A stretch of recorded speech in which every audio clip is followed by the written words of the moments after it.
দেশে চালের অন্যতম বৃহৎ মোকাম কুষ্টিয়ার খাজানগর, অথচ সেখানকার রাস্তার বেহাল দশা।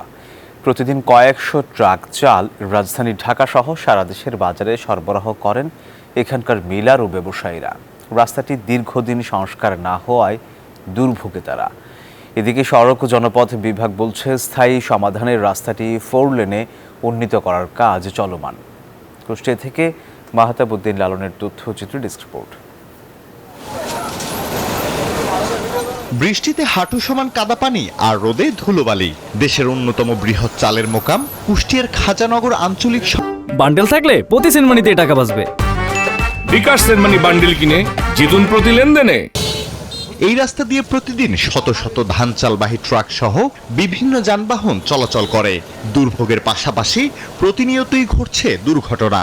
আমরা খুব বিপদে পড়ি, অ্যাক্সেল ভেঙে যায় এবং গাড়ি নিয়ে আটকে থাকতে হয়, খুব কষ্ট হয়। খুবই আশঙ্কাজনক, সবসময় গাড়ি ভেঙে পড়ে থাকছে, চলাচল খুবই কষ্ট, কর্তৃপক্ষের কোনো নজর নেই।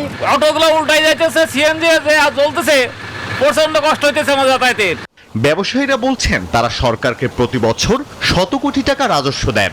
দ্রুত রাস্তাটি সংস্কার করা না হলে ব্যাহত হতে পারে কুষ্টিয়ার অর্থনৈতিক কার্যক্রম। মালিকদের ক্ষতিগ্রস্ত হচ্ছে, জানমালের ক্ষতি হচ্ছে, এদিকে আবার আপনার চাউল উৎপাদন শিল্প বন্ধ হয়ে যাচ্ছে। চালের গাড়ি উল্টাচ্ছে, বিভিন্ন মানুষ ক্ষতিগ্রস্ত হচ্ছে। রাস্তার বেহাল দশায় চরম ভোগান্তিতে স্থানীয় বাসিন্দারাও। প্রতিনিয়ত মনে করেন যে অ্যাক্সিডেন্ট হয়ে জ্যাম জটের যেরকম সৃষ্টি হচ্ছে, মানুষ চরম ভোগান্তিতে আছে। এখানে প্রতিনিয়ত জাম লেগে থাকে, কেউ দেখার নাই। চাউলের গাড়ি আসতে খুবই কষ্ট হচ্ছে এবং আপনারা জানেন প্রতিনিয়তই দুর্ঘটনা ঘটছে। ভোগান্তি নিরসনে সড়কটি 4 লেনে উন্নীত করার পরিকল্পনা আছে বলে জানান সড়ক ও জনপথ বিভাগের এই কর্মকর্তা।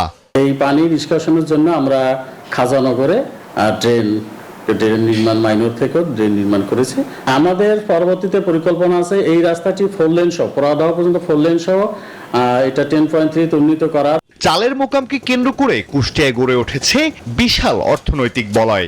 সেই বলয়ের প্রাণরেখা রাস্তাটি দ্রুত সংস্কার করা না হলে ক্ষতিগ্রস্ত হবে পুরো অঞ্চল। Desk report, news 24।